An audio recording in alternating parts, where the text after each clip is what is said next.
tomaron ramas de palmeras y salieron a recibirle y clamaban: Hosana, bendito el que viene en el nombre del Señor, el Rey de Israel. Y halló Jesús un asnillo, un burrito, y montó sobre él, como está escrito: No temas, hija de Sión, he aquí tu rey viene, montado sobre un pollino de asno. Estas cosas no las entendieron sus discípulos al principio, pero cuando Jesús fue glorificado, entonces se acordaron que estas cosas estaban escritas acerca de él y de que se les había dicho. Y daban testimonio la gente que estaba con él cuando llamó a Lázaro del sepulcro y les resucitó de los muertos. Por lo cual también habían venido la gente a recibirle, porque había oído que él había hecho esta señal. Pero los fariseos dijeron entre sí: Ya veis que no conseguís nada. Mirad, el mundo se va tras él. Esto lo conocemos nosotros. Este texto nos enseña, como aparece allí, que Jesús es el Rey y el Señor de la vida. Es el Rey y Señor de la vida. Pero antes de este texto, antes de este episodio, de esa entrada triunfante en Jerusalén, había en el pueblo de Israel una expectativa mesiánica. Una expectativa. Cuando hay un evento donde nosotros vamos a participar y lo esperamos con atención, eso es expectativa. Esperar algo que va a ocurrir con atención, con qué va a pasar, cuándo será, dónde será, una expectativa. El pueblo de Israel a lo largo de su historia había mostrado esa expectativa de que un día había de llegar el Mesías. En la vida de Israel como pueblo, ellos habían sufrido muchísimo. Sufrieron bajo el yugo de Egipto, donde estuvieron 400 años en Egipto esclavizados. 400 años. Nosotros escasamente llegamos a los 70, 80, algunos a los 90. Pero ellos estuvieron 400 años viviendo una vida miserable como esclavos de los egipcios. Sufrieron mucho. Dios los sacó de Egipto y los llevó a la tierra prometida. Por la negligencia, el desacato y la obstinación de un pueblo que se desentendió del Dios de gracia, de amor, de bondad con que los había siempre tratado, ellos siempre tuvieron la idea de caminar por sí solos, al punto que Dios les concedió un rey, a David, a Salomón, y después ellos se dividieron como pueblo, y entonces dijeron: no, queremos ahora otro rey, y el reino se dividió en 2 reinos, y a raíz de esa vida de desentenderse de Dios, donde se le dice a Dios: no te quiero en mi vida, fueron a parar 70 años en Babilonia, bajo el poder de Nabucodonosor. Y luego pasaron de allí al poder del imperio medo-persa. Ciro, Artajerjes, Darío, que Dios les concede regresar a Jerusalén. Y allí tenemos los libros de Esdras y Nehemías, donde ellos, por la gracia de Dios, Dios les permite regresar a Jerusalén. Pero ya no tenían rey, ya no había rey. El rey era el rey de Persia. Pero después vino el rey de Grecia, Antíoco Epífanes y Alejandro Magno, y vencieron al reino de Media y de Persia, y siguieron subyugando al pueblo de Israel. Después de ellos vinieron los romanos, y el pueblo de Israel siguió sufriendo bajo imperios extranjeros, de tal manera que Israel como pueblo de Dios había sufrido de todos los pueblos extranjeros. Los egipcios, los babilónicos, los medopersas, los griegos, los romanos, siempre habían estado gobernados y bajo el yugo opresor de un imperio extranjero. ¿Qué era lo que ellos querían? ¿A qué ellos aspiraban? Si eran el pueblo de Dios, ¿cómo iban a estar bajo el yugo de un poder extranjero, de una nación extranjera? ¿Dónde estaba el Dios de Israel? ¿Dónde estaba Jehová el poderoso en batalla? ¿Dónde estaba Dios? Ellos tenían una expectativa de un Mesías que había de liberarlos del yugo de las naciones y potencias extranjeras. Esa expectativa mesiánica no la inventaron ellos.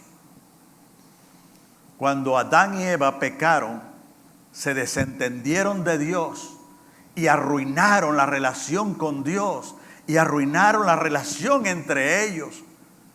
Entonces Dios no nos dejó abandonados en nuestra miseria humana. No nos dejó a nuestra suerte, como pudieran decir por ahí. En gracia, en amor y bondad, previó un plan de redención del ser humano para restaurarlo como Él lo había hecho. Cuando Dios hizo al hombre, dice, y vio Dios que era bueno en gran manera. Eso se arruinó, eso en gran manera se arruinó por el pecado. Y entonces Dios decidió un redentor y dio una promesa.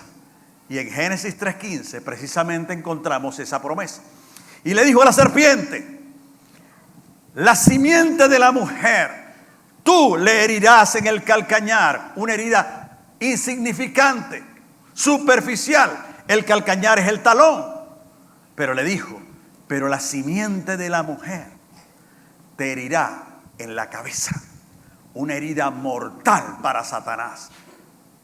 Esa herida mortal se la propinó Jesús a Satanás en la cruz del Calvario, donde para los hombres era una derrota del gran Mesías, invalidado, débil, vulnerable en una cruz, sufriente, vejado, era el gran triunfo de Dios sobre la muerte, el pecado y Satanás.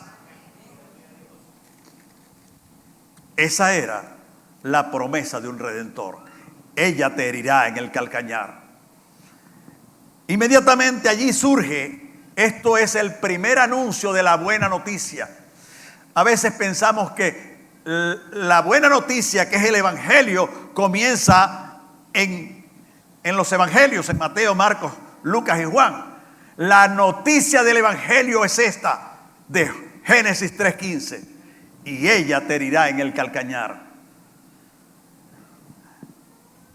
También tenemos esa promesa. Se le dio también a Abraham. ¿Y qué le dijo Dios a Abraham? Haré de ti una nación grande. Capítulo 12. Haré de ti una nación grande. Le dijo.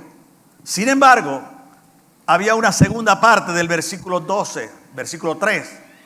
Y dice: en ti serán benditas todas las naciones. Haré de ti una nación grande. Como pueblo, como Israel, pero en ti serán benditas el resto de las naciones. Ellos entendieron solo la primera parte, el versículo 2, pero no le prestaron atención al versículo 3. Solamente se quedaron con el versículo 2, es decir, haré de ti una nación grande, punto. Para el pueblo de Israel, la promesa terminaba allí. Es decir, como cuando una maestra le dice a Pedrito en el salón: Pedrito, mira, te voy a dar estos caramelos para que los repartas al resto de la clase. ¿Y qué hizo Pedrito? No, estos caramelos son para mí. Y se olvidó del resto de la clase. El pueblo de Israel pensó que esa promesa de Dios era para él solamente. Y por eso lo vemos allí precisamente en Génesis 26, cuando Dios le dice precisamente a Isaac, descendiente de Abraham. Él le dice lo siguiente.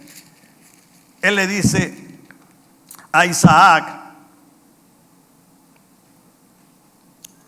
versículo 26, le dice que de tu descendencia y de tu simiente vendrá el Salvador. De tu simiente, no le dice de las simientes, sino de una simiente. Por eso, en coherencia con lo que Dios le había dicho a la serpiente, la simiente de la mujer. Ahora la promesa va a Abraham, a Isaac y a Jacob, y le dice, de tu simiente se mantiene la promesa de alguien que había de venir para restaurar lo que el pecado humano, lo que tú y yo y Adán y Eva arruinamos. Había una esperanza, una expectativa de un gran Mesías, de un Mesías para el Señor. La promesa de Dios a Moisés de esa misma. Se va alimentando una expectativa de un Mesías. Va tomando cuerpo. Ahora es con Moisés. Y le dice Dios a Moisés en Deuteronomio capítulo 18. Le dice las siguientes palabras.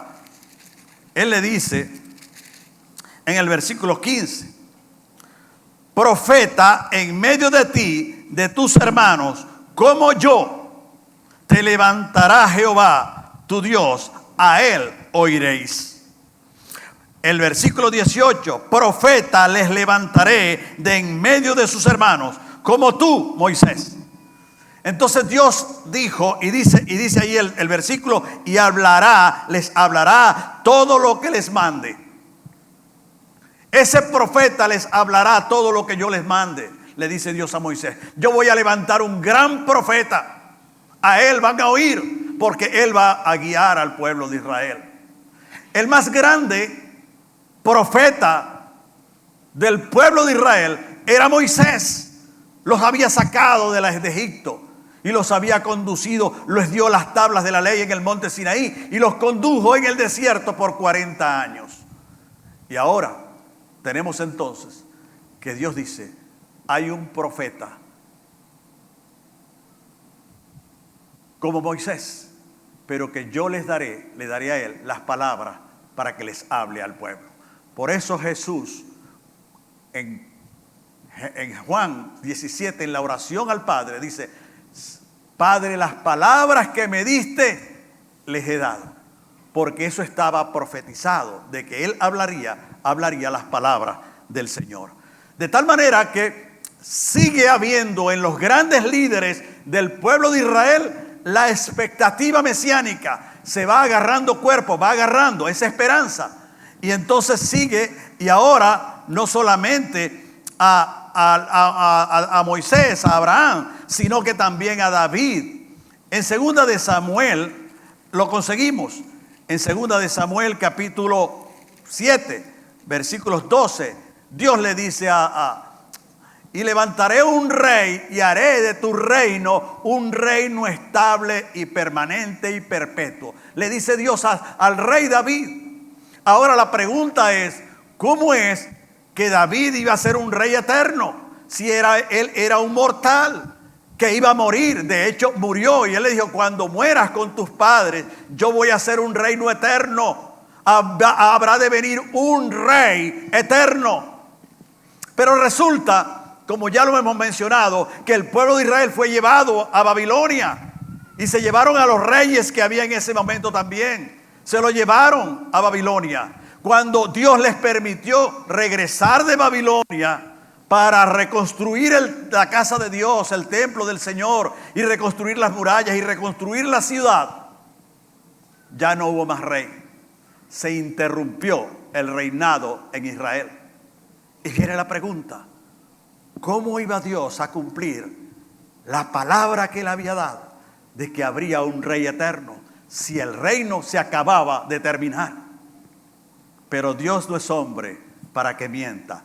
Dios sostiene sus promesas y siempre descansamos en fe y en esperanza en las promesas del Señor. Él había de levantar un reino eterno.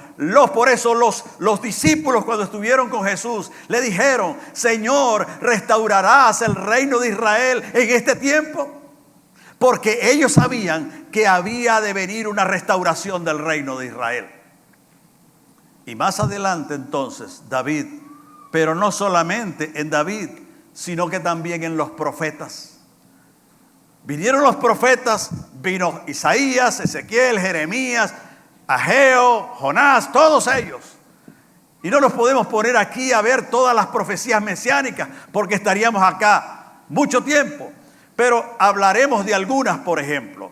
Cuando Isaías en 7:14 dice, porque un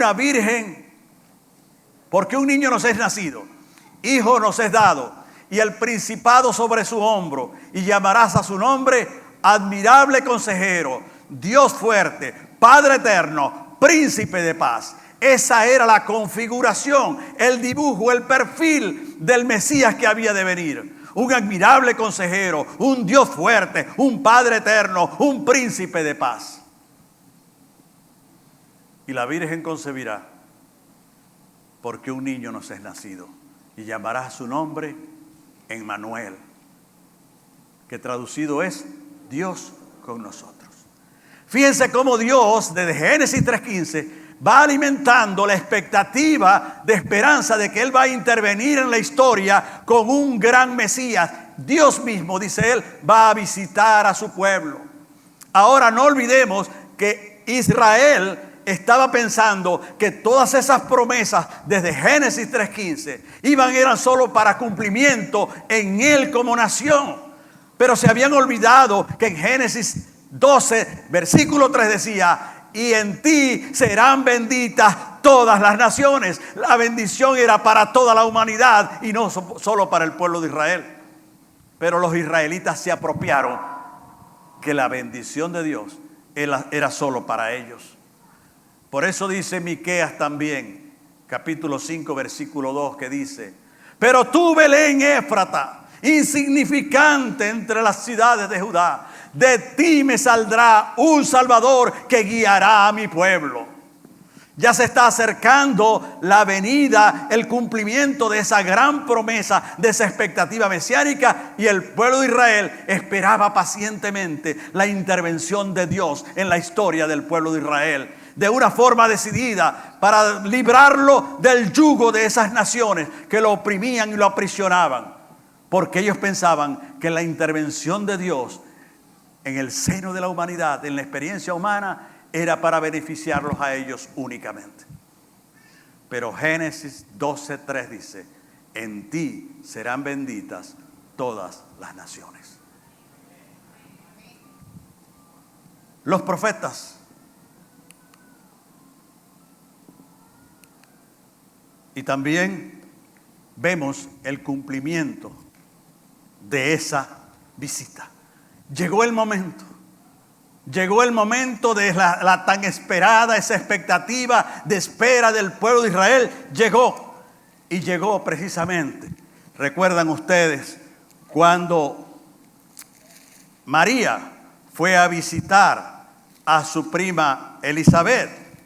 Y Elizabeth estaba precisamente encinta también.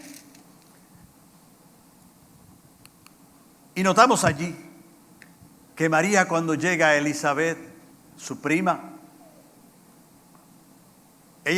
su prima le dice que cuando vio a su prima María embarazada también de Jesús, dice que el niño que llevaba en su vientre, Juan el Bautista, se asaltó de alegría en su vientre, porque estaban en la presencia del Redentor prometido a la humanidad desde Génesis 3:15. Y le dice a Elizabeth, desde que te vi entrar, el niño que llevo en mi vientre saltó de alegría. Y entonces María da este anuncio que es conocido como una pieza poética, teológica, indescriptible. No la vamos a leer todas por cuestión de tiempo, pero fíjense cómo dice. Entonces María dijo, engrandece mi alma al Señor, mi espíritu se regocija en Dios, mi Salvador. Y ella comienza allí a hablar de que el Dios estaba visitando a su pueblo. En el vientre, en su vientre había alojado un niño que por milagros Dios lo había puesto allí, por la obra y gracia del Espíritu Santo, y que ese niño era el Salvador del mundo. Luego vino entonces el esposo de Elizabeth, que entonces el ángel se le presentó y también le dijo: mira, tu esposa Elizabeth va a estar encinta, está encinta. Y él dudó de aquello y entonces quedó mudo. Y era el tiempo de su sacerdocio y entró a trabajar como sacerdote porque le tocaba el turno a él, a Zacarías. Pero estaba mudo porque el ángel le dijo: como no creíste a mis palabras, ahora estarás mudo.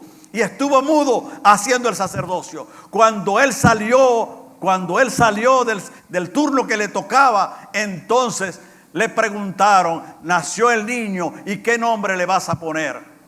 Y él ya le dijo: Juan, dijo Elizabeth. Y le preguntaron: pero si no hay nadie en tu familia que se llame Juan, ¿dónde sacaste ese nombre? Y le pasaron una tabla a Zacarías, que todavía estaba mudo, cómo se iba a llamar su hijo. Y él puso: Juan es su nombre.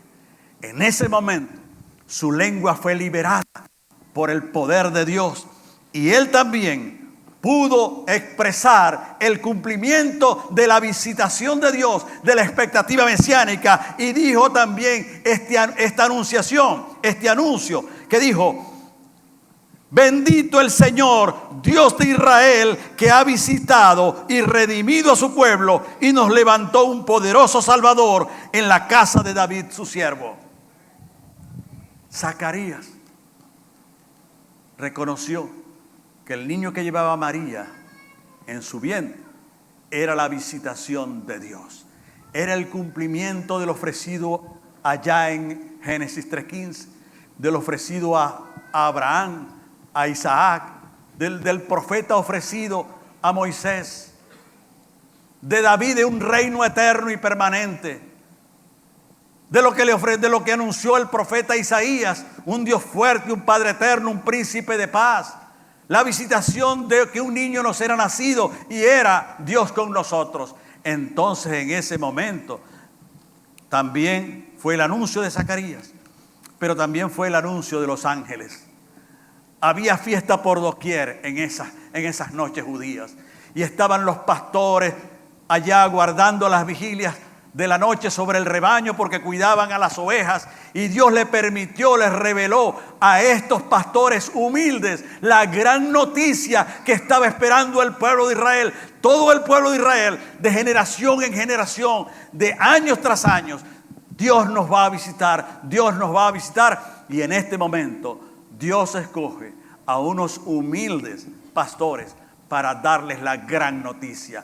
Y los ángeles le dicen a los pastores en plena madrugada: no temáis por la aparición sobrenatural. Unos ángeles, ellos se sobrecogieron, tuvieron temor, y los ángeles le dijeron: no temáis, porque os damos nuevas de gran gozo, que serán para todo el pueblo, que os ha nacido hoy en la ciudad de David un Salvador, que es Cristo el Señor. Y esa era la gran noticia esperada, la expectativa del pueblo de Israel, del Mesías que había de venir. Israel estaba esperando un Mesías para ellos, pero la humanidad estaba esperando un Redentor para toda la humanidad.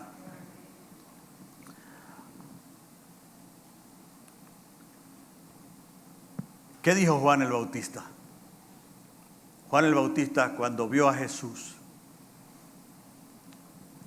él sí estaba claro en lo que había de pasar. Y Juan el Bautista, cuando vio a Jesús, dijo: he aquí el Cordero de Dios que quita el pecado del mundo. ¿Quita el pecado de Israel? Quita el pecado del mundo. Él sí estaba claro en que la visitación de Dios era para la redención de la raza humana, del ser humano, de los hombres en general. Por eso Jesús dijo: yo he venido a buscar y a salvar lo que se había perdido. Y no se perdió solamente el pueblo de Israel, se perdió la humanidad completa, se perdió el hombre completa. Te perdiste tú y me perdí yo, pero Jesús vino a restaurarnos, a redimirnos, para reconciliarnos con Dios.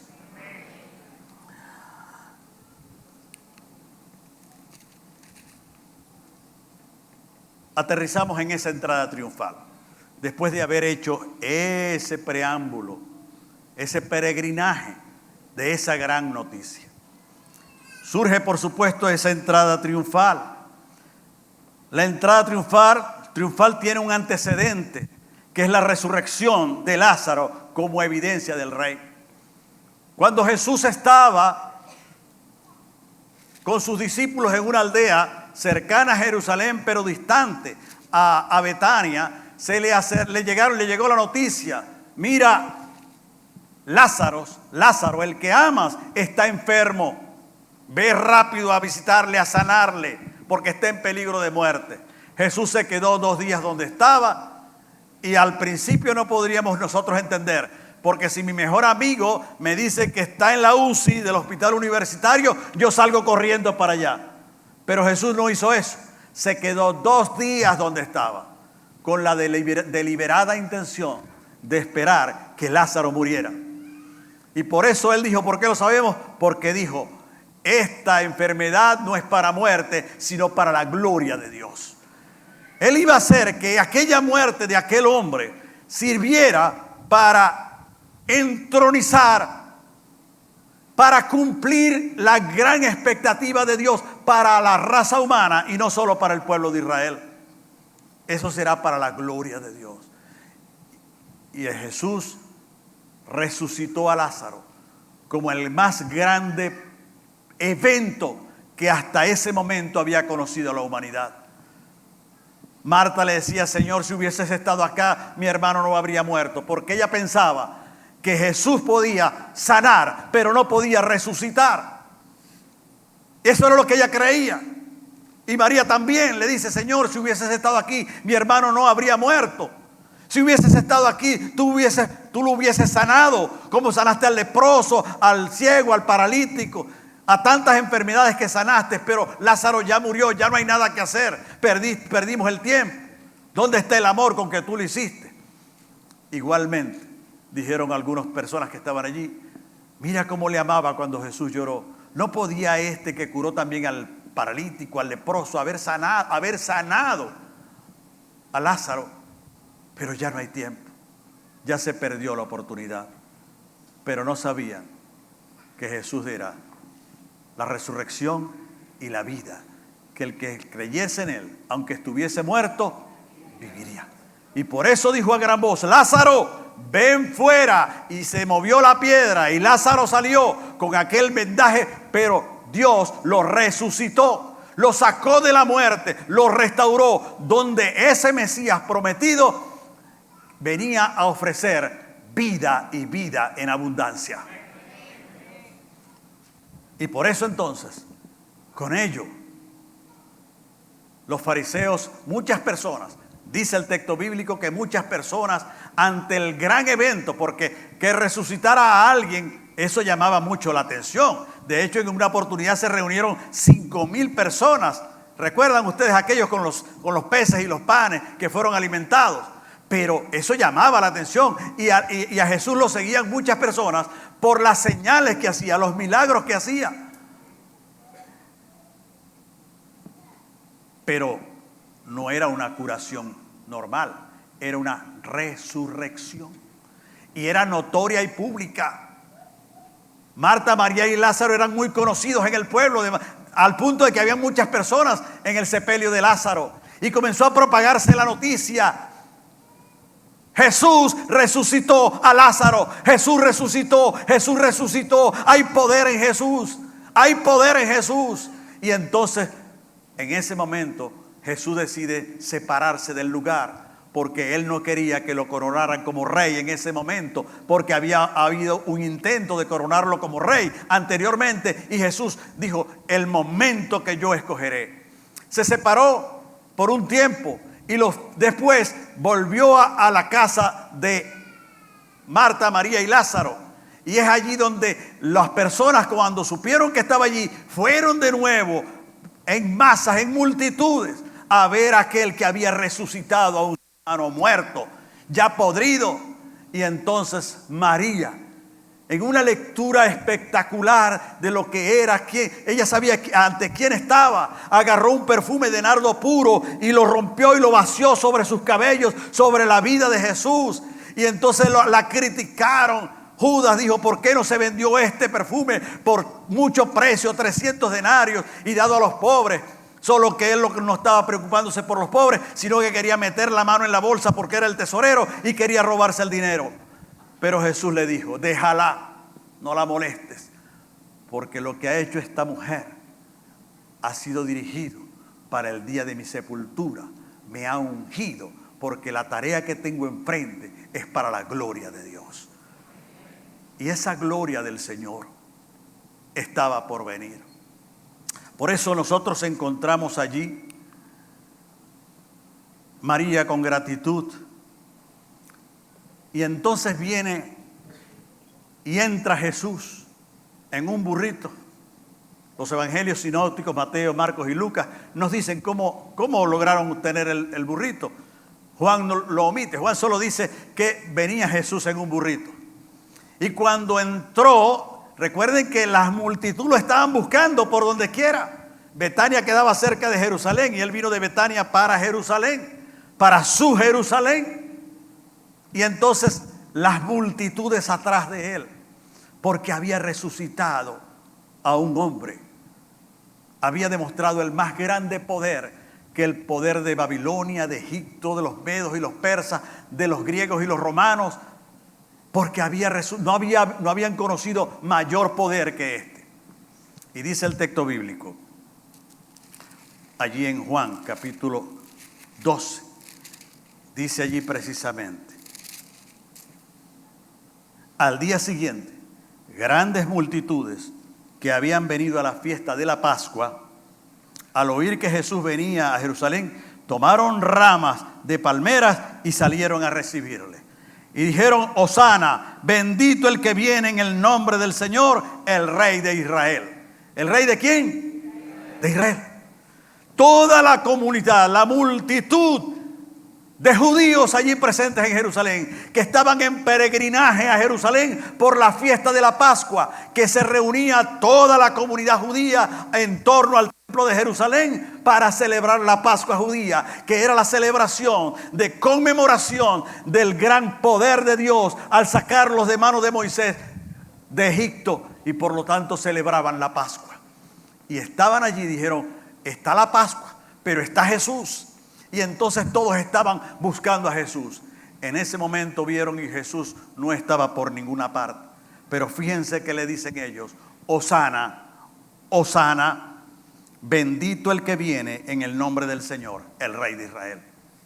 Esa expectativa mesiánica que albergaba cada judío, cada israelita en su corazón, en su mente, de tradición en tradición, de generación en generación, albergando esa expectativa. Viene el Mesías. Ellos dicen: Él resucitó un muerto, este es el Mesías. Este es el que Dios ha escogido para librarnos del yugo de las naciones extranjeras. Y por eso le dice: bendito el que viene en el nombre del Señor, el Rey de Israel.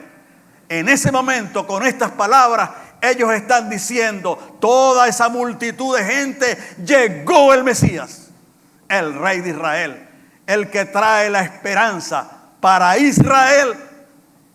Pero estaban olvidándose de Génesis 12:3. En ti serán benditas todas las naciones. Jesús traía claro su misión, que su misión no era solo para Israel. Su misión nos alcanzaba a nosotros que no somos judíos. Por eso Jesús dijo: también es necesario que vaya a otro redil, porque allí también están mis ovejas. Y habrá un solo rebaño y un solo pastor. En ese momento Él entra triunfante. Pero los judíos solo le dan a ese una comprensión nacionalista. La bendición que tú representas es solo para nosotros. Y por eso le dicen: el Rey de Israel. Allí también le pusieron estas palmeras. Y Juan, citando a Zacarías 9:9, dice: no temas, hija de Sión, he aquí tu rey viene montado sobre un pollino de asno. Es decir, todas las personas, esas grandes multitudes, Solo Juan el Bautista pudo decir: he aquí el Cordero de Dios que quita el pecado del mundo, y no solo de Israel. María le dio una lectura a eso y derramó el perfume de nardo puro. Las multitudes, ¿qué lectura le dieron? Llegó la promesa de Dios, la visitación de Dios, pero solo para Israel. Pedrito se quería quedar con los caramelos. Más adelante dice ahí el texto bíblico en el versículo 16: estas cosas no las entendieron sus discípulos al principio, mas cuando Jesús fue glorificado, entonces se acordaron que estas cosas estaban escritas acerca de él. ¿Y cómo la entendieron los fariseos, los religiosos? En un estado de negación. Negaron a aceptar que había llegado la visitación de Dios, que había llegado Israel. Tenían la evidencia de la resurrección que no se podía negar ante muchas personas. Día ya, porque era de 4 días, había una evidencia tangible, verificable de un hombre muerto. Por eso Marta le dice: Señor, de ya, es de 4 días. Los fariseos sabían que el evento de la resurrección de Lázaro había ocurrido, no lo podrían negar. ¿Y saben qué decidieron ellos? Ante la negación de aceptar de que Jesús era el Mesías, decidieron matar a Jesús. Y dice aquí: pero los principales sacerdotes acordaron dar muerte también a Lázaro. El corazón del hombre empecinado, obstinado. ¿Recuerdan a Faraón? ¿Cómo se resistió en acatar la voz de Dios? Deja ir a mi pueblo. Estos hombres obstinadamente se desentendieron de la visitación de Dios en el Mesías y decidieron matar al Mesías, pero también matar la evidencia. Vamos a matar también a Lázaro. Un estado de negación. Y los discípulos, algunos de ellos no entendieron aquello. Aquel evento no lo entendieron sino posteriormente, cuando Jesús fue glorificado. Ahora entendemos. Y fue entonces cuando, muy a pesar de ellos, Dios les hizo entender que la acción de Dios era para toda la humanidad, para toda la raza humana, no solamente para el pueblo judío. Y por eso, cuando Jesús les dijo: y recibiréis poder, a esos discípulos judíos, y recibiréis poder cuando haya venido sobre vosotros el Espíritu Santo, y me seréis testigos en Jerusalén, en Judea, en Samaria y hasta lo último de la tierra. Porque la promesa a Abraham era: en ti serán benditas todas las naciones hasta lo último de la tierra. Les costó a ellos mucho entender que la visitación de Dios era para redimir a toda la raza humana, a todos. Y aquella entrada triunfal de Jesús en Jerusalén era para decir: he aquí el Mesías que vino para la redención de toda la raza humana. Y por eso es el cumplimiento de la profecía. No solo es la entrada triunfal de Jesús en Jerusalén, el cumplimiento de que Jesús es Rey y Señor de la vida. Lo demostró con Lázaro, pero también lo demostró con él mismo, cuando dijo: tengo poder para ponerla, su vida en la cruz, morir. Tengo poder para ponerla, pero también tengo poder para volverla a tomar. Una cosa es resucitar a otro ser muerto, pero resucitarme a mí mismo, estamos hablando de otro nivel, de otra cosa. Tengo poder para ponerla y tengo poder para volverla a tomar. Es el Rey de la vida, el Rey que nos convoca a una restauración en Jesucristo. Pudiéramos decir, ya la expectativa de Israel, que también es nuestra expectativa, ya se cumplió. Podemos estar tranquilos.